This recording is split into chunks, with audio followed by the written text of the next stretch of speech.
आज इस सेशन पे भी बोल पा रही हूँ, तो तहे दिल से अवतार सर का धन्यवाद और अपनी जितनी भी सभी टीम है, सभी लोगों का तहे दिल से धन्यवाद। और मैं अपने बारे में थोड़ा-सा बताऊँगी क्योंकि अगर मैं अपने बारे में नहीं बताऊँगी तो सेशन में तो पता ही नहीं चलेगा कि मैं किस जगह से उठी हूँ और आज मैं यहाँ कैसे पहुँची हूँ। मेरा नाम अर्चना सिंह है, मैं देहरादून से हूँ और पिछले 5 सालों से रेनेटस को बहुत अच्छे से डीपली जानती हूँ, समझती हूँ और उसे जी रही हूँ। उस रेनेटस में मैं अपनी ज़िंदगी को जी रही हूँ और वो ज़िंदगी जी रही हूँ कि मेरे जैसी ज़िंदगी जीने के लिए बहुत सारे लोग तरसते हैं और मुझे ये शानदार जीवन जो मिला वो रेनेटस की वज़ह से मिला। थोड़ा-सा बैक एंड हिस्ट्री पे जाऊँगी, वो इसलिए जाऊँगी क्योंकि जो चैलेंज होता है ना, बहुत सारे लोगों की लाइफ़ में चल रहे होते हैं और उस समय ये सोचते हैं कि हम कैसे करें, हम तो बुरे हालातों में हैं। हमारी ज़िंदगी में बहुत सारे चैलेंज हैं, बहुत सारी प्रॉब्लम्स हैं, हम कैसे करें रेनेटस को? मैं अपने बारे में थोड़ा-सा बता दूँ कि रेनेटस से जस्ट पहले मैं थोड़ा-सा और डीपली जाऊँगी, जो मेरी अपनी लाइफ़ के बारे में थोड़ा आपको बता दूँ कि मेरी जो मतलब मेरे पेरेंट्स हैं, मेरी मम्मी मैं साढ़े 3 साल की रही होंगी, तब तक मेरी मम्मी एक्सपायर हो गई थी और उसके बाद मेरे पापा ने मुझे रिलेटिव्स में भेजना शुरू किया और जो मेरी मैरिज की थी क्योंकि मैरिज के टाइम क्योंकि मैं जब बड़ी हो गई थी, रिश्तेदारों ने मेरे को रखना बंद कर दिया था कि अब लड़की बड़ी हो रही है, राकेश अपनी लड़की को ले जाओ। मेरे फादर का नाम मिस्टर राकेश सिंह था और वो बोले कि अपनी लड़की को ले जाओ। मैं 13 साल 2 महीने की थी, मेरी मैरिज कर दी गई। 13 साल 2 महीने की मैरिज कर दी गई और आज के टाइम जितने भी लोग सुन रहे हैं, बहुत सारे पेरेंट्स भी मेरे को सुन रहे होंगे, कोई भी अपने बच्चे की शादी इतनी कम एज में नहीं करता, जिसके माँ-बाप प्रॉपर उसको केयर कर रहे होते हैं। और मैं आज मेरे बच्चे बड़े हो गए हैं, तो मैं 13 साल की एज में अपने बच्चे की शादी थोड़ी कर दूँगी। तो मेरी 13 साल 2 महीने में मेरी शादी कर दी गई और मेरे हालात मेरे घर के बहुत बुरे रहे और आए दिन लड़ाई, झगड़ा, मार-पिटाई बहुत सारी चीज़ें मेरे साथ में होती रही। लेकिन वो मेरा बीता हुआ जीवन था, मेरा पास्ट था। लेकिन मैं बात करूँगी बिफोर आफ्टर रेनेटस से पहले की। मैं जस्ट रेनेटस से पहले कुछ दिन पहले मैंने एक पैन कार्ड पे एक लोन लिया 4 लाख रुपए का। लोन लेकर के मैंने अपना इंस्टीट्यूट में कोर्स करने के लिए जो मेरा पार्लर का कोर्स था, मैं पहले पार्लर का काम करती थी और मैंने सोचा पार्लर में बहुत सारे लोग बहुत पैसा कमा रहे हैं, लेकिन मैं नहीं कमा पा रही, तो मुझे कुछ अच्छा करना चाहिए। तो अच्छा करने के चक्कर में मैंने अपने पार्लर को बड़ा करने के चक्कर में मैंने एक कोर्स जॉइन किया इंस्टीट्यूट में। जॉइन किया उसके लिए मैंने 4 लाख का लोन लिया और मुझे कुछ ऑफर मिले, साढ़े 3 लाख मैंने जमा कर दिए कि वो पैसा एजुकेशन लोन था वो डायरेक्ट इंस्टीट्यूट में गया। मुझे 50,000 मिले थे प्रोडक्ट्स खरीदने के लिए। उससे मैंने अपना घर में अपना जो खुद का खर्चा था वो चलाया और उसके साथ-साथ मैंने अपना जो प्रोडक्ट्स खरीदने थे वो लिए। ऐसे करते-करते मुझे पूरा 1 साल निकल गया और पूरे-पूरे जैसे ही लगभग 11 महीने कुछ दिन कंप्लीट हुए और लास्ट सब कुछ कंप्लीट हो गया था, एग्ज़ाम का समय आया। और एग्ज़ाम का जब समय आया, मेरा जो मैंने स्टार्टिंग में जब फॉर्म फिल करा था अपना एग्ज़ाम का, उसका क्या बोलते हैं एडमिशन का, तो उसमें न्यूजीलैंड का मैंने डाला हुआ था कि मैं विदेश जाऊँगी और विदेश जाके बहुत सारा पैसा कमाऊँगी और उससे मैं अपनी और अपने बच्चों की ज़िंदगी बनाऊँगी। तो मेरा जब लास्ट टाइम आया और एग्ज़ाम का टाइम था, 1 एग्ज़ाम मेरा हो चुका था और फिर उसके बाद 3 एग्ज़ाम थे तो लॉकडाउन लग गया। जब लॉकडाउन लग गया, तो लॉकडाउन के टाइम में मेरे पास पैसा तो बचा नहीं था क्योंकि जो इंस्टीट्यूट में मुझे बताया गया था कि 25,000 रुपए पर मंथ मिलेगी इंटर्नशिप जिससे कि तुम 6 महीने अपनी लैंग्वेज और अपनी इंटर्नशिप में अपनी प्रैक्टिस में रहोगे और फिर उसके बाद तुम्हें भेज दिया जाएगा। उसी बीच में तुमने अपना पासपोर्ट वगैरह भी बनवा लेना है। तो मैं तो बहुत खुश थी और अपने जीवन में सोच रही थी कि अब तो मेरी लाइफ में 4 चाँद लग जाएँगे, बहुत अच्छा होगा। लेकिन एंड टाइम पे लॉकडाउन आ गया और मेरे एग्ज़ाम नहीं हुए, तो किसको पता था 2 दिन चलेगा कि 4 दिन चलेगा। तो ये सोच के मैं उस समय धीरे-धीरे, धीरे-धीरे अपनी रन करती रही और धीरे-धीरे लॉकडाउन का टाइम पीरियड बढ़ता रहा, बढ़ता रहा। और जब टाइम पीरियड बढ़ता रहा, धीरे-धीरे इंस्टीट्यूट वहाँ से बंद हो गया और बोले कि आपके एग्ज़ाम ऑनलाइन होंगे और जब होंगे तो आपको बता दिया जाएगा। ऐसे ही क हालात चलते रहे, चलते-चलते मुसीबतें इतनी ज़्यादा बढ़ती गई क्योंकि मेरे पास पैसा नहीं था।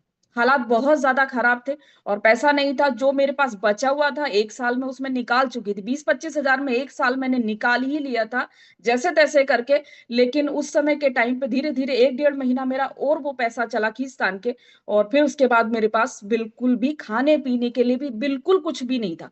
मैं जस्ट रेनेटस से पहले के कुछ दिनों पहले की बात कर रही हूँ, तो कंडीशन ऐसी आई कि एक समय मेरे घर में ऐसा भी आया कि जो आटा होता है ना मेरे डिरमी में रखा हुआ था, उस आटे को निकाल के मैं परात में डाल के उसे डिवाइड करके देख रही थी कि ये कै दिन चलने वाला है। तो सच बता रही हूँ, कि वो टचवुड मुझे दिन याद आता है तो घबरा जाती हूँ अभी भी। तो 3 दिन का आटा मेरे पास बचा हुआ था और मन में इतनी ज्यादा हलचल हो रही थी कि अर्चना ऐसा समय आने वाला कि भूख लगेगी तो रोटी मांगनी पड़ेगी। मैं किससे खाना मांगूंगी, कैसे, किन शब्दों में मांगूंगी कि मुझे खाना दे दो।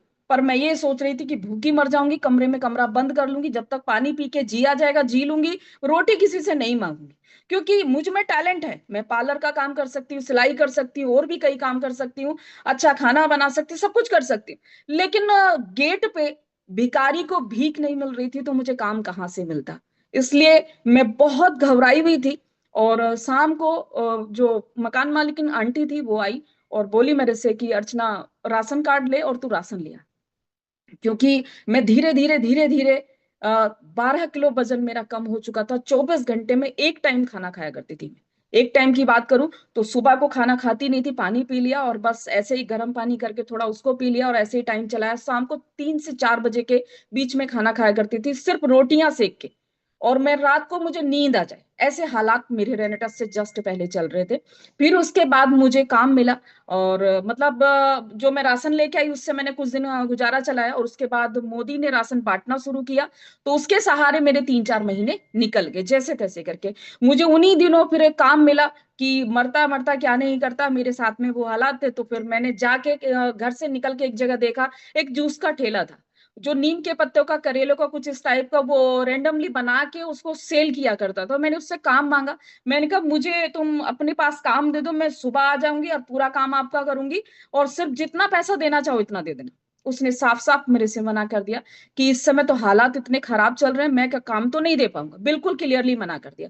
तो मैंने कहा, मैंने क्या काम करो, मुझे दिमाग में तुरंत आया कि एक काम करो कि आप मुझे जूस दे दो, जूस के पैकेट बना के कितने रुपए में दोगे। तो सच बता रही हूँ डियर, मैं पहले दिन जूस लेके वहां से, और उन्होंने 10 रुपए के हिसाब से मुझे पैकेट दिए और मुझसे कंडीशन रखी कि 3 से 4 किलोमीटर के क्षेत्र में जूस नहीं बेचना है, क्योंकि यही कस्टमर मेरे ठेले पे आते हैं और यही कस्टमर अगर तुमने जूस सेल कर दिया तो मेरी दुकानदारी कम हो जाएगी, यानी कि मेरी सेल कम हो जाएगी। ये सोच के उसने मना किया। मैंने दिमाग दिमाग लगाया, मैंने बोला, मैंने कहा कोई ऐसी जगह है जहां लोग घूमने आते हो और मैं उनसे बातचीत करके अपने जूस को सेल कर दूं। उन्होंने बताया कि गांधी पार्क से क्लेमन टाउन 6 किलोमीटर दूर है, कि तुम्हें जाना पड़ेगा। मैंने कोई बात नहीं, चली जाऊंगी, कोई प्रॉब्लम नहीं है। मैंने उनसे जूस लिया और 6 किलोमीटर दूर क्लेमन टाउन में आते जाते लोगों को रोक रोक के बातचीत करके मैंने अपना जूस की सेलिंग करी। और पहले दिन जो मैंने कमाए थे वो 80 रुपए कमाए थे। और 80 रुपए कमा के मैं उस दिन अपने आप को बहुत अच्छा फील कर रही थी कि 80 रुपए आज मेरे हाथ में आ गए, आज मेरा खाना, मेरी धीरे धीरे सारी चीजें बनने लगेंगी। मुझे अच्छा लगा और धीरे धीरे मैं उस जूस के काम को करती रही। उसके साथ में फिर मैंने वो पैसे इकट्ठे किए, 80 रुपए, दूसरे दिन को 130 रुपए, ऐसे करते करते करते 150 150 रुपए मुझे रोज के मिलने लगे। और उसी पैसे से मैंने एक टेबल लिया और टेबल पे मैंने चने बेचने का काम शुरू करा। जो चने होते थे स्प्राउट करके, यानी कि जो अंकुरित करके रात को भिगो के, मैं उसको चने बेचने का काम शुरू किया। और चलते ग्राहकों को मैं बोलती थी कि आ जाओ भैया ले जाओ, 10 का है, 15 का है, 10 का है, 15 का, ऐसे आवाज लगा लगा के मैं सुबह सुबह के टाइम वो जूस के साथ साथ चने बेचा करती थी। जूस के पैकेट लाई और वो घर घर बेच दिया और जितना पैकेट बचा वो मैंने अपने ठेले पे, अपनी जो टेबल हुआ करती थी उस पर रख लिया। और उसके साथ साथ मैंने वो चने वाला काम भी शुरू कर लिया। वो कंटिन्यू मेरी जिंदगी में वो सब चल रहा था। और आपको एक चीज बता दूं कि जब मैं जूस बेचने, चने बेचने जाया करती थी ना, सच बता रही हूँ कि देखने वाला सीन है वो। मेरे पास कोई फोटो रही तो मैं जरूर दिखाऊंगी कि एक तरफ तो मेरे यहाँ से रस्सी बांध के मैं ऐसे करके, ऐसे साइड से टेबल पकड़ती थी और कंधे पे मेरे पिट्ठू बैग होता था, उसमें जूस के पैकेट पड़े हुए होते थे। और इस हाथ में मेरे चॉपर और जो हरी मिर्च, प्याज और चने वो हुआ करते थे। ऐसे मैं इतना वजन टांग के 6 किलोमीटर दूर जाया करती थी। और वहां जाने के बाद एक अंकल थे, सरदार जी अंकल, पिछले दिनों में उनकी वीडियो भी बनाई थी, अभी लास्ट टाइम मेरे साथ वो ज्वाइन भी हो गए हैं। उनसे बोलते अंकल जी टेबल यहाँ रख दूं, तो वो मना नहीं करते, तो बोले बेटा रख दो। मैं उनके गेट के अंदर टेबल रख देती थी और टेबल वहां रख के और अपने चने वहां रख के वो जूस घर घर सेल करती, आके उस टेबल को खोल के उस पे मैं काम किया करती थी। सच बता रही हूँ कि रेनेटस में काम करने के बाद लगभग 1 साल तक मेरे कंधे पे यहाँ निशान रहा था। धीरे धीरे, क्योंकि जब चलती थी तो मैं यहाँ कपड़े की तह बना के उस रस्सी के नीचे रखती थी दुपट्टे के, पर वो हट जाया करता था चलते समय, कई बार इधर उधर को हो जाता था, वो रस्सी से भी बांधती थी। तो 1 साल में तो जाके मेरे कंधे का निशान खत्म हुआ था। और कितने के लिए, हाईएस्ट की बात करूं तो मैंने सब डायरी में लिखा हुआ है। अभी मैं घर से बाहर हूं, वरना मैं डायरी भी आपको दिखा देती कि पहले दिन मुझे कितने पैसे आए, फिर धीरे धीरे धीरे 380, 400, 400, 450, लास्ट 480 रुपए तक मुझे उस जूस के काम से, चने के काम से बचने लगे। और उन 7 महीने के अंदर वो मैंने काम किया, और उससे मैंने 20,000 रुपए लगभग मेरे अकाउंट में जोड़े हुए थे। और अकाउंट में कैसे जोड़े थे वो भी आपको बता दूं, कि जब मैं जो 5 रुपए, 10 रुपए वो सिक्के टाइप के होते थे, वो इकट्ठे किए, और 500 रुपए जैसे ही मेरे पास हो जाते थे, मैं किसी किराना की दुकान पे या फिर जो भी आसपास में दुकान होती थी उनके पास जाती। मैंने कहा आप मेरे अकाउंट में सेंड कर दो, जिससे कि ये मेरे पास कैश में हो जाएंगे। तो 500 रुपए के, कई लोग मेरे से 10 रुपए लेते थे, कई लोग मेरे से 15 रुपए लेते थे, और कई लोग मुझसे 20 रुपए भी लेते थे, वो मेरे अकाउंट में सेंड करने के। जबकि किराना की दुकान पे खुले पैसे लोगों को चाहिए होते हैं, बट मुझे जरूरत थी, मेरा काम था, पर मुझे करना पड़ता था, 15 रुपए, 10 रुपए देने पड़ते थे। और मैं ऐसे कर करके जब मैं वो लेके जाती थी, क्योंकि जो 15 रुपए होते थे, 5 रुपए मेरे पास। और कई घरों पे तो ये भी होता था कि अर्चना आज तो 13 ही रुपए हैं, 14 ही रुपए हैं, तो खुले पैसे जो होते थे वो मेरे पास रह जाते थे। और जो 10 के नोट होते थे मैं जूस वाले को दे दिया करती थी। और वो जो खुले पैसे मैं किसी के पास लेके जाती तो ऐसा लगता था जैसे कि भिखारी के पैसे, सच बता रही हूँ, वो जीवन था मेरा। और जब मैं लेके जाती और मैं चिल्लड़ ऐसे करके गिन के देती थी कि भैया ये इतने इतने हो गए, आप मेरे अकाउंट में डाल दो, 2 रुपए, 3 रुपए, 5 रुपए के वो सिक्के हुआ करते थे। और वो जब मैं दुकान पे देके अपने अकाउंट में सेंड कराती थी, और करते करते करते करते वो 7 महीने के अंदर मेरे पे मात्र 20,000 रुपए में जुटा पाई। और 20,000 रुपए जब मैंने जुटा लिए, वो मेरे अकाउंट में थे, किसी को नहीं पता था मेरे पास इतने पैसे हैं। और एक चीज और बता दूं, कि टचवुड की मुझे वो दिन याद आ जाता है ना, कि मैं कैसे, किन हालातों में थी। इसीलिए रेनेटस को बार बार सैल्यूट करती हूँ, कि कई घरों में मैंने बर्थडे पार्टी में बर्तन भी साफ करे हैं। मैं अच्छी एजुकेटेड, पढ़ी लिखी, अपना काम करने वाली, सारे कामों में परफेक्ट, सिलाई कढ़ाई बुनाई इतना अच्छा होने के बावजूद कई घरों पे मैं बोलती थी, मैंने कहा आपके यहाँ पे फंक्शन है, अगर मुझे कोई काम मिले तो दे देना। तो बोले कि काम तो नहीं है, क्योंकि हालात बहुत खराब थे। मतलब चेहरे से दिखता था, गरीबी तो चेहरे से साफ साफ दिखती है। मैं 100 रुपए से ठेले पे से खरीदे 2-2 जोड़ी जो कपड़े होते थे, शाम के टाइम वही कपड़े सस्ते में बिकते थे, कम पैसों में बिका करते थे। वही कपड़े लेके मैं पहना करती थी, और किसी के घर जाके मैंने काम मांगा कि मुझे काम मिल जाएगा क्या, तो उन्होंने सिर्फ बर्तन मांजने का मुझे काम दिया, क्योंकि मेरा हुलिया ऐसा था, मैं देखने में नहीं लगती थी कि ये बर्तन मांजने के सिवा कुछ और काम भी कर सकती है। तो मैं कोई बात नहीं, कर दूंगी। मैंने सोचा कौन सा मेरे रिश्तेदार देखने आ रहे हैं, कोई भी नहीं देखने आ रहा, कोई बात नहीं है। और वैसे भी बर्तन किचन के साइड में जाके मांजने हैं। तो साइड में मैं बर्तन मांज रही होती थी, उनके घर में डीजे पार्टी चल रही होती, सब लोग खाना खा रहे होते थे, अच्छे अच्छे कपड़े पहन के आ रहे होते, लेकिन मुंह दबा के और मैं करती थी। कई बार मेरी आंखों से आंसू निकल जाते थे कि अर्चना क्या काम कर रही है। और मैंने सोचा, मैं ये सोचती थी कि कोई बात नहीं, ऐसा ही थोड़ी रहेगा, समय समय तो मेरा वैसे भी अच्छा आने वाला।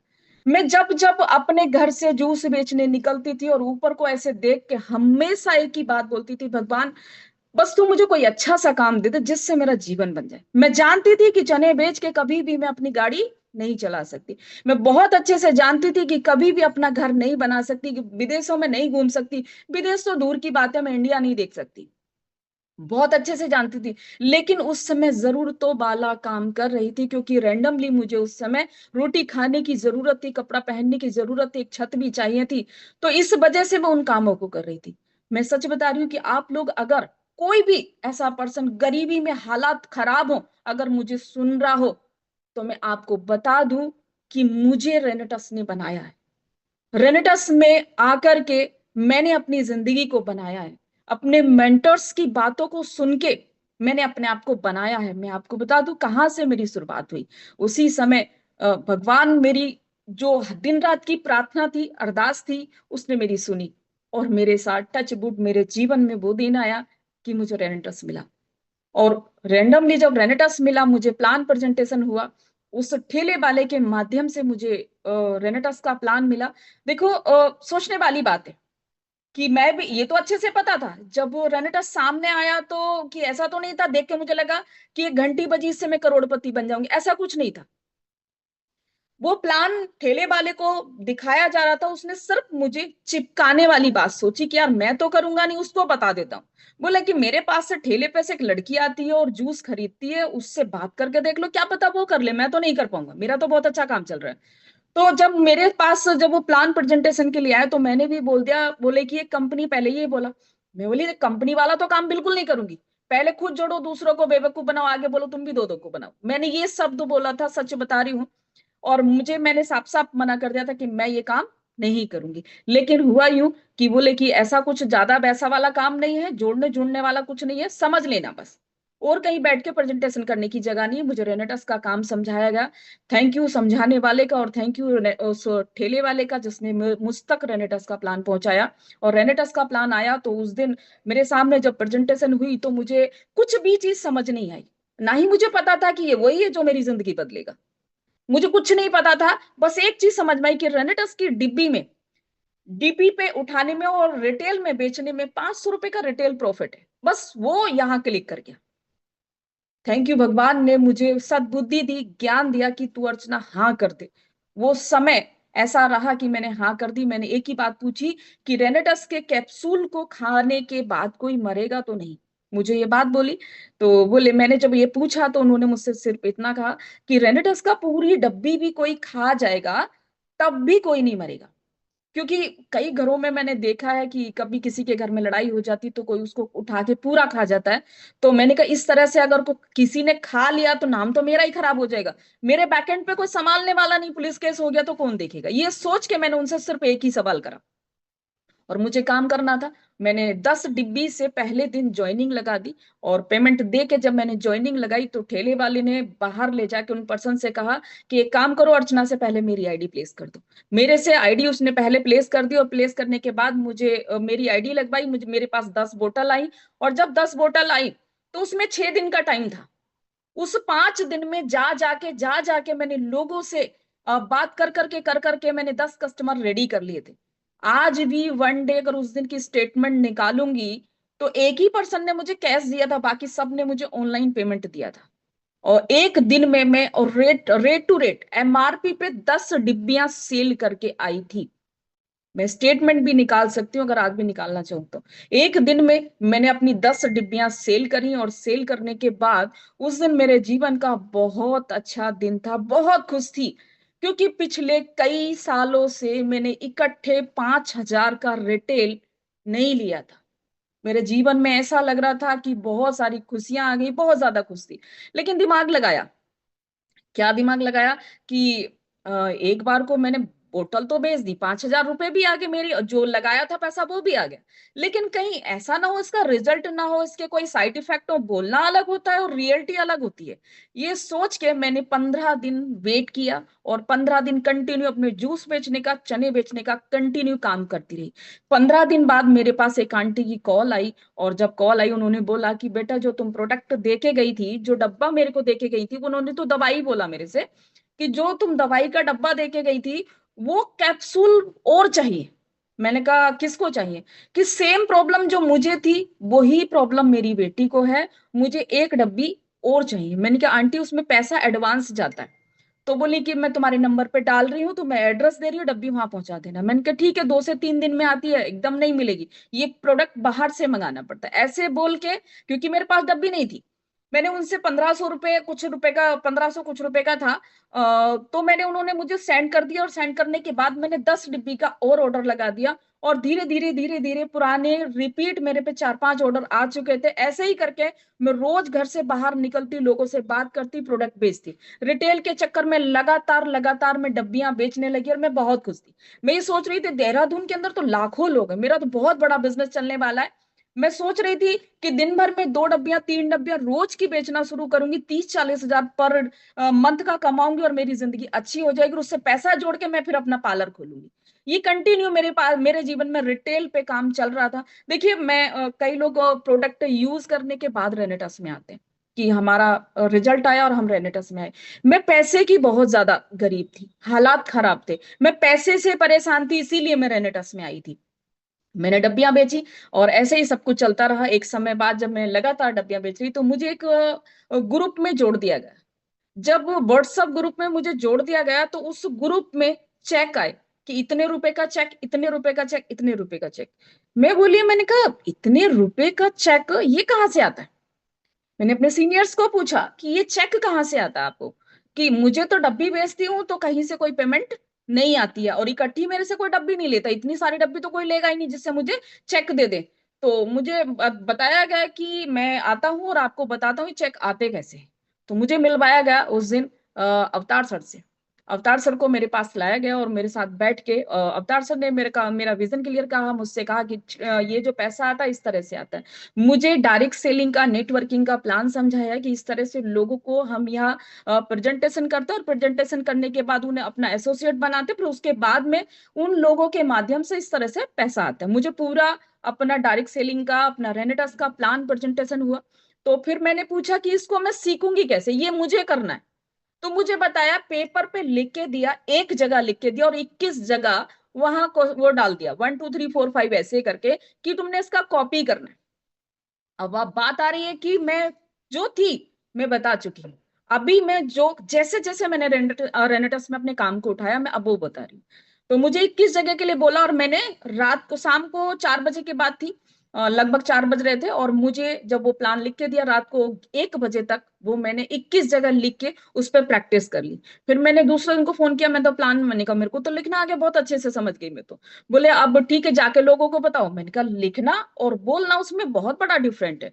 तो बोले कि एक काम करो, फोन अपने सामने रखो, और फोन सामने रख के और उस पे अपने आप को, खुद को प्लान दो। और मैंने कहा खुद को कैसे दूं? बोले कि सामने समझ लो तुम किसी को वीडियो कॉल पे प्लान दे रहे हो। मैंने ऐसे खुद को प्लान दिया। जब खुद को प्लान दिया और वो वीडियो मैंने फिर से रिपीट देखी, तो मुझे बड़ी अजीब लगी। मैंने कहा ये वीडियो, मैंने कहा ऐसे किसी को प्लान समझाऊंगी तो सामने वाला बिल्कुल भी नहीं जुड़ेगा।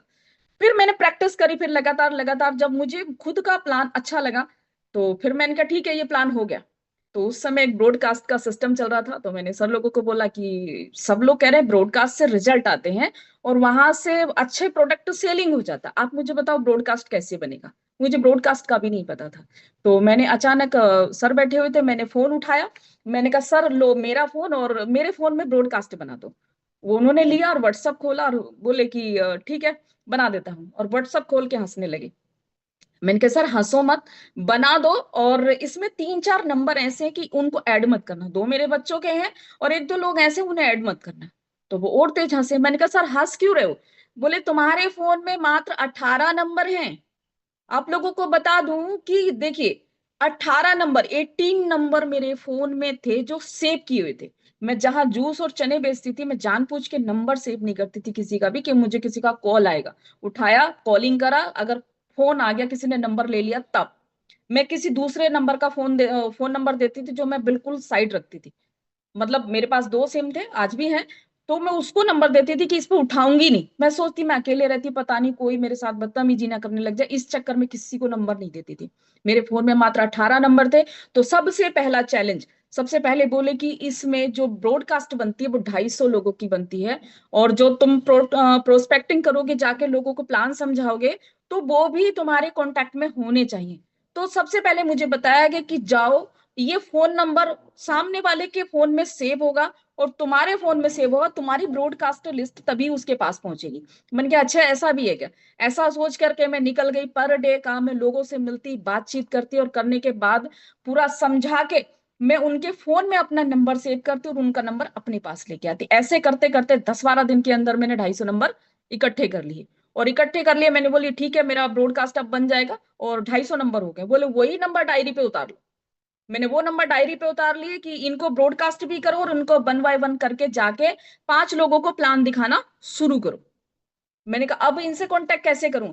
आप लोगों को बता दूं, जब मैं फील्ड में निकलती थी और फील्ड में निकल के मैंने किसी भी जगह पे आज तक कहीं भी कुछ ऐसा नहीं छोड़ा कि देखिए, मैं आपको दिखा दूं, ये टीटी, मैं ट्रेनों से सफर करा तो ये टीटी के नंबर है। ऐसे ही मेरे पास सब जगहों के नंबर है। मैं ट्रेन से भी सफर किया और किसी भी टीटी को मैंने अभी तक खाली नहीं छोड़ा। जिसका भी नंबर ले लिया, उसको मैंने प्रोडक्ट बेच के ही छोड़ा हर हालत में। ये टीटी के नंबर हैं, ऐसे ही फेसबुक से, ऐसे ही मेरे हर शहर के नंबर मेरे फोन में। अब अगर आपको दिखाने लग जाऊं तो लगातार ऐसे ही जा जाके डीडीएन के नाम से जो देहरादून के थे, मुजफ्फरनगर, ऐसे बहुत सारी जगहों के नंबर मेरे फोन में सेव है, और सब रैंडमली। आज लगभग 7,000 नंबर है मेरे फोन में। मैंने जब काम शुरू किया तो मात्र 18 नंबर थे। धीरे धीरे वो चैलेंज आया, मैंने जाके लोगों को प्लान समझाना शुरू करा, और समझाना शुरू करा तो चैलेंज तो आते ही है। और पहले वीक में मैंने 5-6 प्लान 7-7 प्लान एक एक दिन में किए, और मेरा मात्र 2 डब्बी का बिजनेस आया, एसोसिएट बना, और 2 डब्बी का बिजनेस आया। मेरा पहला चेक बना 222 रुपए का। मैं उस समय भी कंफ्यूज, मैंने कहा सर मैंने तो इतने सारे लोगों को प्लान दिखाया था, आप बोल रहे थे पर प्लान से 100 रुपए बन जाते हैं। बोले तुम्हारी ज्वाइनिंग हो या ना हो, पर प्लान से 100 रुपए बन जाते हैं। मैं सर कैसे बन जाएंगे, मेरे को तो, मैंने तो पूरे वीक में 50-60 से ज्यादा प्लान कर दिए, लेकिन मेरे को तो मात्र 222 रुपए का चेक आया।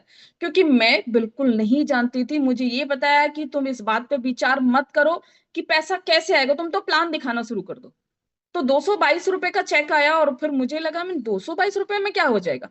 धीरे धीरे मुझे समझाया, मुझे बोले कि ये क्रॉस का बिजनेस होता है, स्टार्टिंग में इसके जो रिजल्ट होते हैं छोटे होते हैं, दिन पे दिन बढ़ते जाते हैं। अभी तुम्हारे साथ पास जो 222 रुपए बने हैं, और उससे 1% ज्वाइन हुआ है, नेक्स्ट वीक में वो उनके साथ मिलकर जब तुम काम करोगे तुम्हारा चेक थोड़ा बड़ा हो जाएगा। मतलब मुझे सारी चीजें समझाई गई, और जब समझाई गई तो मैंने धीरे धीरे उसमें काम करना शुरू करा। मैं आज वही अर्चना हूँ, आपको बता दूं कि 222 रुपए से फिर मेरा जो चेक बना था, नेक्स्ट वीक नहीं बना था, उससे नेक्स्ट वीक मेरा चेक बना 500 रुपए का। और ऐसे ही करते करते 1,000, 2,000, 5,000, 10,000, 20,000, लाख, 2 लाख, 3 लाख, 4 लाख, 5 लाख। आप सोचेंगे कि ये तो ज्यादा हो गया। फिर एक समय ऐसा आया कि मेरी डेडिकेशन को देख करके और मेरे जुनून को देख करके मिस्टर अवतार सर ने मेरे को पार्टनरशिप ऑफर करी कि मैडम चलो पार्टनरशिप में काम करते हैं, दोनों जने मिल के काम करते हैं। कई जगहों पे लेडीज होती हैं और कई जगहों पे जेंट्स होते हैं, जहां जहां जेंट्स होंगे वहां मैं खुद डील करूंगा डायरेक्ट, और जहां लेडीज होंगी वहां पे मैं खुद डील, तुम डील करना। और इससे कॉम्बिनेशन बनेगा, हम काम को बड़ा कर लेंगे। मैं ठीक है। तो ये करते करते करते जो चेक था लाखों से होकर एक वीक का हाईएस्ट चेक 7.5 लाख रुपए का भी रेनेटस से मेरे को आ रखा है। और इसी रेनेटस से आज मैं आपको बता दूं, मैं 7 बार फॉरेन ट्रिप अचीवर हूँ, यहाँ से घूम के आ चुकी हूँ। और मैं आपको थोड़ा सा अपना वर्किंग शेड्यूल बताऊं कि देखिए मेरा मानना ऐसा है, और ऐसा वैसे है भी समाज में, कि लेडीज के नाम पे जो प्रॉपर्टी होती है, गाड़ी वाड़ी सारी चीजें, जो प्रॉपर्टी होती है या तो मायके से होती है या होती है ससुराल से। दो ही जगहों से 99% होती है, या फिर लेडीज ओल्ड एज हो जाए तो उसके बच्चे उसके नाम पे प्रॉपर्टी कराते हैं, फीमेल पे थोड़ी रजिस्ट्री वगैरह थोड़ा सा कम पैसों में हो जाएगी, ये सोच करके। और आज मैं रेनेटस से 200 गज का प्लॉट देहरादून और हरिद्वार के बीच में हाईवे पे अब से 1 साल पहले 55 लाख रुपए का लेके रजिस्टर्ड करा चुकी हूँ। और आज तारीख है 26, कल को ठीक 1 साल हो जाएगा मेरे प्लॉट की, कल एनिवर्सरी है, 1 साल हो जाएगा। मुझे बड़ा प्राउड होता है रेनेटस की वजह से, दिल से फील करती हूँ मैं रेनेटस को जिंदगी जी रही हूँ। जितने लोग मुझे सुन रहे हैं मैं सबसे कहना चाहती हूँ, रेनेटस वाकई वाकई लाइफ बदलने वाला है। मैं वही लड़की हूँ जो कई घरों में स्टूल पे पैसे रख के बोल देते थे घंटी मत बजाना, नहीं तो नींद खराब हो जाएगी। पैसे यहाँ रखे, जूस यहाँ रखना, और पैसे उठा के चुपचाप से चले जाना, ऐसे बोलते थे। घंटी बजाती, घंटी बोले कौन, जूस वाली। आज वही लड़की आज बहुत बड़े लेवल पे अपनी जिंदगी को एंजॉय कर रही है। और मैं यहाँ से अपनी LIC SIP बहुत सारे काम, बहुत अच्छी लाइफ को जी रही हूँ। और ये कैसे, जब मैंने अपने सफर की शुरुआत करी, प्लान पे प्लान, प्लान पे प्लान करने शुरू किए, और फिर धीरे धीरे चीजें समझ में आई, उतार चढ़ाव आए, उस समय मेरे मेंटर्स ने मुझे बहुत अच्छे से संभाला। और जिसके भी जीवन में रेनेटस को लेकर के, मतलब आप वर्क कर रहे हैं और उतार चढ़ाव आ रहा, बिल्कुल ना घबराएं, ये होता बिजनेस का पार्ट है। क्योंकि नौकरी थोड़ी है ये जो आपको इक्वल सैलरी मिलेगी, कि आप 10,000, 15,000, 20,000 में लगे हैं तो रेगुलर आपको वही सैलरी मिलेगी। नहीं, ये आपका बिजनेस है, ये बहुत ऊपर भी जाता है और बहुत डाउन भी चला जाता है, कई बार हो जाता है। बस समीशन में रह के काम करें और अपने दिल से प्यार करें, फीलिंग अच्छी रखें। रेनेटस सच में हम सब मिलके रेनेटस में बहुत बड़ा काम करने वाले। जितने भी रेनोवियंस मेरे को सुन रहे हैं, आप सबसे कहती हूँ, दिल से फील करना शुरू कीजिए, रेनेटस आपको बना देगा, मेरी तरह बना देगा। मेरे से भी अप में बहुत सारे हैं, बट मैं अपने आप पे प्राउड करती हूँ, एक लेडीज होके मैंने अपनी लाइफ को बहुत अच्छे से रेनेटस में बनाया। मैं फिर से रेनेटस का थैंक यू करूंगी, दादा सर का थैंक यू करूंगी, बहुत अच्छे से मैं अपनी जिंदगी को जी रही हूँ। अब मैं थोड़ा सा अपने सफर की शुरुआत के बारे में बताती हूँ। जब मैं रेनेटस में आई थी तो मेरे को साइकिल चलानी भी नहीं आती थी, ये सच्चाई है। मुझे सीखने की बात आई कि सीखने से कई बार हम पीछे हट जाते। सबसे पहले मैंने प्लान को सीखा, मुझे बताया गया कि अर्चना प्लान सेल्फ करना होता है। मैं ठीक है मैं करूंगी, क्योंकि मुझे नहीं पता था यहाँ से कि किसी दूसरे का सहारा भी लेके काम को किया जाता है। स्टार्टिंग में मैंने मुझे बोला प्लान सीखना, हम ठीक है सीख जाऊं, मेरी जरूरत थी। देखिए आप सब जानते हैं कोई भी काम दुनिया का बिना सीखे नहीं होता। किसी को बाइक मैकेनिक बनना है, उसका मास्टर बनना है, तो सीखनी पड़ेगी और वहां पैसा देना पड़ेगा। जैसे मैंने पार्लर का कोर्स किया था तो उसको सीखा और उसमें पैसा दिया। पैसा देने के बाद फिर भी जीरो पे थी। अगर मुझे काम करना होता तो अपना पैसा लगा के काम करती। हर जगह सीखना पड़ता है। मैंने सीखा और किसी से मैंने उधार लिए 30,000 रुपए। और 30,000 रुपये उधार लेके मैंने जो अपना स्कूटी ली, टू व्हीलर एवेटर स्कूटी ली, और उसको लेकर के मैंने उसको सीखा। देखिए मेरे को कोई सिखाने वाला भी नहीं था उस समय के टाइम पे, मुझे कोई स्कूटी सिखाने वाला नहीं था। मैंने कुछ तो अपने फोन में देखी कि कैसे कैसे चलाते, कैसे कैसे इसको करते हैं। और फिर उसके बाद एक पड़ोसी भैया थे, सचिन भैया, मैंने उनको बोला, मैंने कहा भैया आप ड्यूटी जाने से पहले किसी ग्राउंड में मुझे और स्कूटी को छोड़ाओ। तो मैं घर से अपने चाय पराठे खा के गई थी और एक बोतल में पानी लेके गई थी। और मैं चली गई सुबह 7 साढ़े 7 बजे से पहले पहले मेरे को वो छोड़ आए, क्योंकि 8 बजे उन्हें ड्यूटी निकलना होता था। वो मेरे को छोड़ आए और मैं उसको पानी को लेके गई थी, पानी पीती रही और स्कूटी को सीखती रही पैरों पे धीरे धीरे धीरे धीरे। और वो मैंने कैसे सीखी, बार बार अपना यूट्यूब खोला और यूट्यूब पे स्कूटी कैसे चलाएं कैसे सीखे वो डाला, और उसके हिसाब से मैंने स्कूटी को देखा और उसको सीखना शुरू किया। सच बता रही हूँ, जब मैं शाम को आई तो मुझे बहुत अच्छा लग रहा था अपनी स्कूटी चला के लेके, हालांकि पैरों पे ही थोड़ा थोड़ा चला के लेके आई और गेट के बाहर खड़ी कर दी और भैया से बोला स्कूटी अंदर कर दो, क्योंकि मुझे स्टार्टिंग में स्कूटी घर के अंदर एंटर करनी नहीं आती थी। ऐसे ही मैंने फिर सुबह सुबह उसको चलाना शुरू करा, स्कूटी सीखी। और स्कूटी सीखने के बाद मैंने अपना धीरे धीरे धीरे धीरे वर्क स्टार्ट करा। और वर्क स्टार्ट करा, स्कूटी को मैं चलाने लगी। और फिर मैंने अपने देहरादून से बाहर निकलना शुरू करा, क्योंकि हमेशा से बोलते हैं बाहर निकलो, इंडिया बहुत बड़ा, अपने आसपास के क्षेत्र को कवर करो। जब मैं बाहर निकलना शुरू हुआ तो आसपास में मैं धीरे धीरे 20 30 50 किलोमीटर तक गई। और फिर मैंने स्कूटी का राउंड लगाया। अपने घर से निकलती थी देहरादून से हरिद्वार होके मुजफ्फरनगर, मुजफ्फरनगर से मेरठ, मेरठ से दिल्ली, दिल्ली से मुरादनगर, मोदी नगर, और मोदी नगर से होते गजरोला, गजरोला से संभल, संभल से मैं जाती थी रुद्रपुर, रुद्रपुर से हल्द्वानी, हल्द्वानी से होते हुए काशीपुर, काशीपुर से मैं निकल के फिर से नजीमाबाद, नजीमाबाद से हरिद्वार, हरिद्वार से देहरादून। पूरा राउंड 1,000 किलोमीटर का है। मैंने स्कूटी से दिल्ली में राउंड लगाया। और जब ठंड का टाइम था, और मैंने कुछ जगह ऐसी बना रखी थी, लेडीजों से थोड़ा कांटेक्ट बनाया हुआ था। दिल्ली में मुरादनगर में एक मैडम थी, शीतल गोयल मैम, उनके यहाँ पे रुकती थी। एक आंटी थी गजरोला में, उनके यहाँ पे रुकती थी। काशीपुर में भी एक दीदी थी, उनके यहाँ पे रुकती थी। ऐसे मैंने माहौल बनाया और मैंने वहां से अपना उस सफर को कंटिन्यू कंटिन्यू रखा। जब जब मुझे प्रॉब्लम आई तब तब मैंने अपने मेंटर्स को कॉल किया कि मैं यहाँ पे हूँ, ऐसे ऐसे चैलेंज आ रहे हैं। तो मुझे सपोर्ट मिला कि ठीक है अर्चना, ये सवाल का जवाब ये है।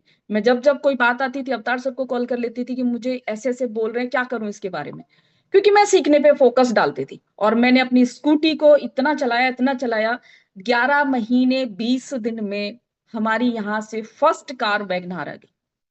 11 महीने 20 दिन में वैगनार आई। और एक चीज और बता दूं, जब मैं स्कूटी चलाती थी ना, तो हमारे यहाँ तो ठंड बहुत ज्यादा पड़ती है देहरादून में।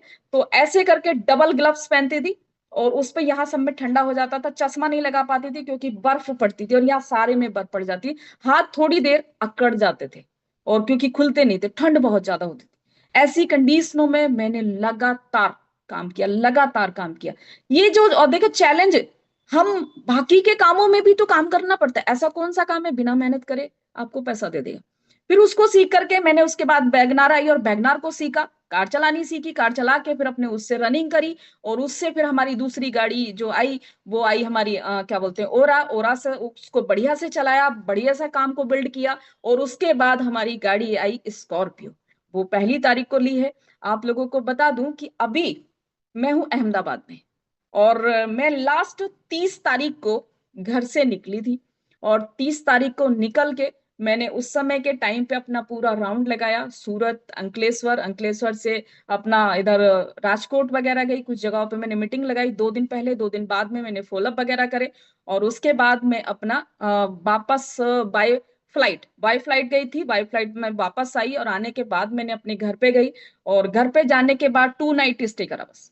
वो 2 नाइट भी इसलिए, 1 नाइट जिस दिन पहुंची उसी दिन जाके अपने सारे कपड़े धुल दिए, और उसके बाद दूसरे दिन मैंने घर पे नहीं बिताया, मैंने देहरादून में जाके बिताया। और मैंने एक वहां से ज्वाइनिंग भी उठाई, 2-3 ज्वाइनिंग उठाई, और उसके बाद मैं शाम को वहां से रात को आके, और तीसरे दिन मैं सुबह ही अपनी स्कॉर्पियो उठा के सुबह को 5:30 बजे मैं घर छोड़ चुकी थी। और देहरादून से मैं ब्यावर पहुंची एक ही दिन में। और दिल्ली से निकल के आई, लगभग जो मेरे को किलोमीटर था, लगभग 900 किलोमीटर के आसपास मैंने एक दिन में 1 डे 1 हैंड गाड़ी चलाई, अकेले निकली हुई हूँ उस दिन से। और मैं अभी भी लगभग 11-12 तारीख को निकली हूँ, लगभग 15 दिन मुझे होने जा रहे हैं। पूरे राजस्थान में मैं अपने वर्क कर रही हूँ, बहुत सारे अच्छे लोगों से मिल रही हूँ, दिन रात यही कह के भगवान से निकलती हूँ कि भगवान मुझे अच्छे लोगों से मिला देना, जो अपने जीवन में कुछ करना चाहते हैं, अपनी लाइफ में कुछ अच्छी अचीवमेंट चाहते हैं, जिंदगी को जीना चाहते हैं, मुझे उन लोगों से मिला देना। ये सोच के मैं हर रोज निकल जाती हूँ और सबसे मिलती हूँ। और धीरे धीरे आज मैं हूँ अहमदाबाद में, और कल मैं निकल जाऊंगी अंकलेश्वर के लिए,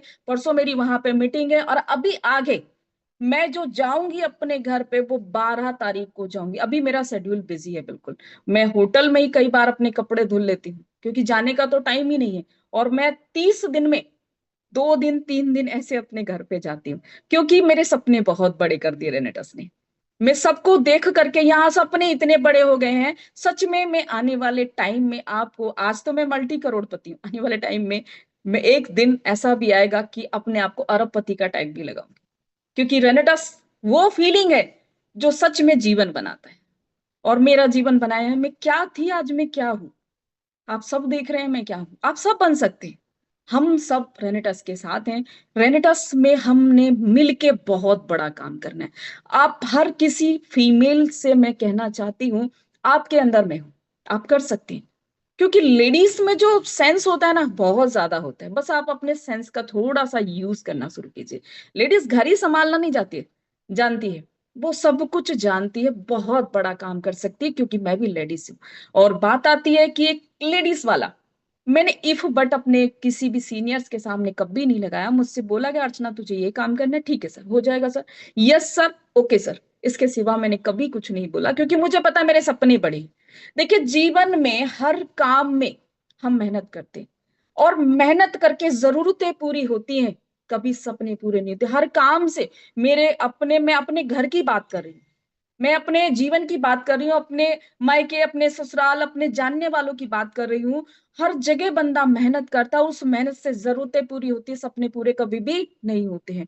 आज मैंने भी मेहनत की, और मेहनत करके मैं आज अपने सपने पूरे कर रही हूँ। आप सबसे कहना चाहती हूँ कि आप सब अपनी जरूरतों से हटके अपने सपनों पे जोर लगाना शुरू कीजिए। क्योंकि गरीबी में रहना ना, इंसान कहते हैं कि मरना तो सबको एक ही दिन है, लेकिन गरीब हर रोज हर जरूरत के लिए मरता है। वो मरना ही तो था जब मैं देखती थी सब लोग डीजे पार्टी कर रहे हैं, और मैं साइड में कोने में बर्तन मांज रही हूँ। वो मरना ही था। जीवन मैंने वो जिया है ना, वो मरना ही था। तो मैं बिफोर आफ्टर रेनेडस की हूँ। जो भी कोई मुझे देहरादून से सुन रहा हो, या फिर कहीं से भी कभी आपकी विजिट हो देहरादून, तो आप मेरा फोटो दिखा देना गांधी पार्क पे। क्या इसको जानते हो? सब जानते हैं। और वो क्यों जानते हैं, ऐसा नहीं कि लोग चने बेचना, जूस बेचने का काम करते नहीं करते हैं, बट वो क्यों जानते हैं, क्योंकि मैं गाड़ी लेके उनके पास जाती हूँ और उनसे हाय हेलो करती हूँ। आप क्लेमेंट टाउन में मेरा फोटो दिखा के पूछ लेना, बोलेंगे हाँ ये यहाँ पे खड़े होके लड़की जूस बेचती थी, चने बेचती थी। क्यों? क्योंकि जाती हूँ अंकल जी के साथ, बैठती हूँ, चाय पीती हूँ, और अंकल जी कैसे हैं, बोलते कि माइंड ब्लोइंग, आपने अपने आप में इतना बड़ा चेंज, कि हमने तो सच बता रहे हैं कि डायरेक्ट सेलिंग में लोग बोलते हैं पहले क्या था आज क्या बन गया, लेकिन सच में जो अपनी आंखों से जस्ट अभी देखा है वो तुम्हें देखा है, हमारे जानने वाले नहीं बन पाए। बट मैं कहती हूँ कि ये सब श्रेय जाता है रेनेटस को, मेरे मेंटर्स को, गाइडलाइंस को। और मैं दिलो जान से आपसे कहती हूँ कि आप अपना 100% रेनेटस को देना शुरू कीजिए। कहते हैं कि जब आप अपनी मेहनत निस्वार्थ लोगों को बनाने में जब आप लगाओगे, तो सच बता रही हूँ कि आप, जब भगवान आपको 100% देना शुरू करेगा ना, तो सच में संभाला नहीं जाएगा। एक बात और कहूंगी कि देखिए, मैं तो बाई चांस आई थी, लेकिन बहुत सारे लोगों के सामने जब प्लान प्रेजेंटेशन होता है, तो ये प्लान प्रेजेंटेशन जब हो रहा होता है, तो उसमें सपने दिखाए जाते हैं और कुछ बने हुए अचीवर लोगों को दिखाया जाता है कि इन लोगों ने अपनी जिंदगी बदली है, रेनेटस से ये पहले क्या थे आज ये हैं, और आने वाले टाइम में आप भी बन सकते हैं। तो ऐसे हम लोगों को ज्वाइन करा लेते हैं, और जब ज्वाइन करा लेते हैं तो वो हम में अपनी छवि देखते हैं लोग, कि हाँ इनका जीवन बदला तो हमारा भी बदल सकता है। जब अपनी छवि देखते हैं, तो कई बार जब हमारे सपने पूरे हो जाते हो, तो हम कंफर्ट लाइफ में चले जाते हैं।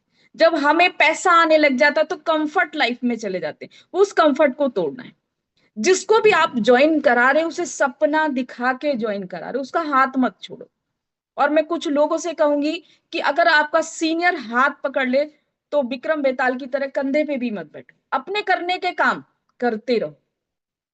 ये मत सोचो कि अब तो मेरे सीनियर ने मेरी जिम्मेदारी ले ली है, तो सारा काम सीनियर को ही करना, ये मत सोचो।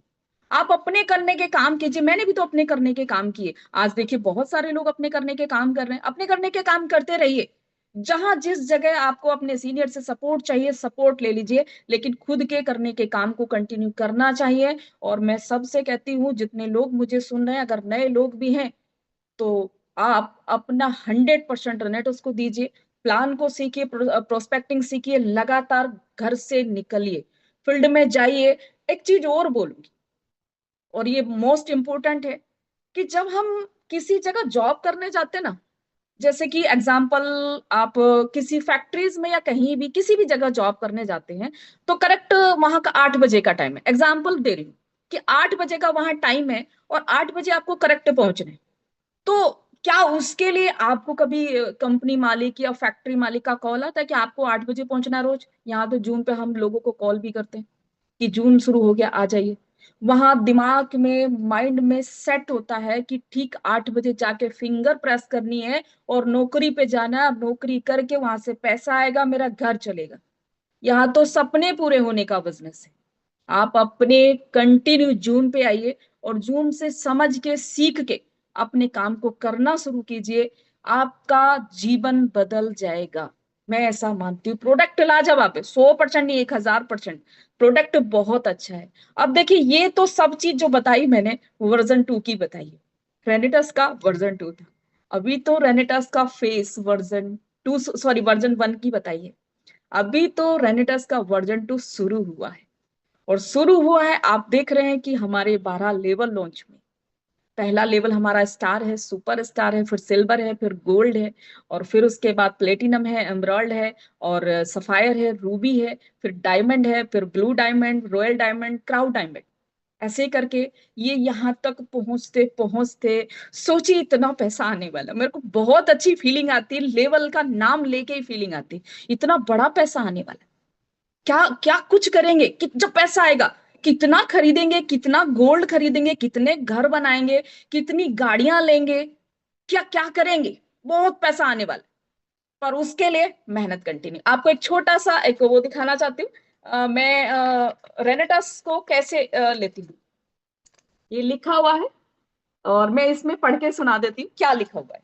इसमें लिखा हुआ है, रेनेटस वेलनेस प्राइवेट लिमिटेड। रेनेटस मेरी लाइफ का सबसे खूबसूरत काम है, जिसने मेरी जिंदगी को पूरी तरह से बदल दिया है। Thank you so much रेनेटस wellness. मेरी लाइफ की पहली डायरी, जो 5/11/2023 को मैंने लिखना शुरू किया था, आज तारीख 4/2000, 4 तारीख 5वां महीना 2026, आज से मैं अपने अरबपति होने की शुरुआत कर रही हूँ। मेरी पहली डायरी ने मुझे जीरो से करोड़पति बनाया। Thank you so much रेनेटस wellness. ये मैंने स्माइली बनाया हुआ है, और इसमें अपने सारे सपने लिखे हैं। मैं हर रोज लिखती हूँ, मैं रेनेटस की डायमंड हूँ, मैं रेनेटस में अरबपति हूँ, मैं मेरी टीम से बहुत प्यार करती हूँ, मेरी टीम मुझसे प्यार करती है। और रेनेटस के लिए मैं हमेशा, थैंक यू सो मच मुझे रेनेटस देने के लिए। हर लाइन में सबसे पहले मैं लिखती हूँ कि मैं फिट हूं, मैं बहुत अच्छी हूँ, आगे लिखती हूँ थैंक यू सो मच मेरी जिंदगी में रेनेटस देने के लिए। मैं फिर से दादा सर आपका तहे दिल से थैंक यू करूंगी, कि सच में अगर मुझे रेनेटस नहीं मिलता, मैं अपने बच्चों को वो जीवन कभी नहीं दे पाती जो आज मैंने दिया है। देहरादून के टॉप 5 स्कूल में मेरे बच्चे पढ़ रहे हैं, कॉलेज में मेरे बच्चे पढ़ रहे हैं, और वहां की फीस एक एक साल की 2.5-3 लाख रुपए है दोनों बच्चों की। मैं 5-5 6-6 लाख अपने बच्चों की फीस भर रही हूँ, और पीजी में रहते और बड़ी अच्छी लाइफ जी रहे। तो सब कुछ मुझे रेनेटस से मिला। और आप लोग जितने भी मुझे सुन रहे हैं, मैं आपसे कहूंगी, शिद्दत लगा दीजिए। रेनेटस आपकी जिंदगी बनाएगा, आपको वो दुनिया दिखा देगा जो दुनिया जीते हुए लोगों को हम लोग देखते हैं। हम लोग बाहर की दुनिया में लोगों को देखते हैं तो क्या कहते हैं, क्या खूबसूरत लाइफ है, कितनी बढ़िया गाड़ी, कितना बढ़िया घर, कितना अच्छा गोल्ड, कितने अच्छे कपड़े, ब्रांडेड सारी चीजें ये लोग यूज कर रहे हैं। उन्हें हम जो यूज करते हुए देखते हैं ना, तो हम कहते हैं क्या बात है, कितना बढ़िया है। जो लोगों को यूज करते देखते हैं, वो जिंदगी हमें मिल जाएगी, वो सब कुछ हमें मिल जाएगा अगर रेनेटस को शिद्दत से करना शुरू किया तो। माफी चाहूंगी, टाइम पूरा हो चुका है, और मैं थोड़ा सा इमोशनल हो गई, और फिर से कहूंगी, thank you so much रेनेटस wellness के लिए, सारे सभी मैनेजमेंट के लिए, सिस्टम के लिए, और रेनेटस प्रोडक्ट्स के लिए। सारे जितने भी प्रोडक्ट्स हैं सब में बहुत अच्छा लाजवाब चेंजिंग तो 100% नहीं, 360 डिग्री चेंज हुआ है। सोचिए कि जब मैं जूस बेचती थी, मुझे कौन जानता था, मुझे पड़ोसी भी नहीं जानता था, जहां किराए पर रहती थी पूरे घर में जितने किराएदार थे वो भी नहीं जानते थे मेरे को। आज मुझे रेनेटस के माध्यम से इंडिया भर के लोग सुन रहे हैं। थैंक यू, सच में तहे दिल से धन्यवाद। हर किसी को पहचान बनाने का मौका है, आप अपनी पहचान बना सकते हैं, अपनी जिंदगी बना सकते हैं, अपने बच्चों को लाइफ स्टाइल दे सकते हैं, सब कुछ आपको मिल सकता है। Thank you so much. Rocking रेनेटस अनंत काल तक करता रहेगा मिस्टर हमारा।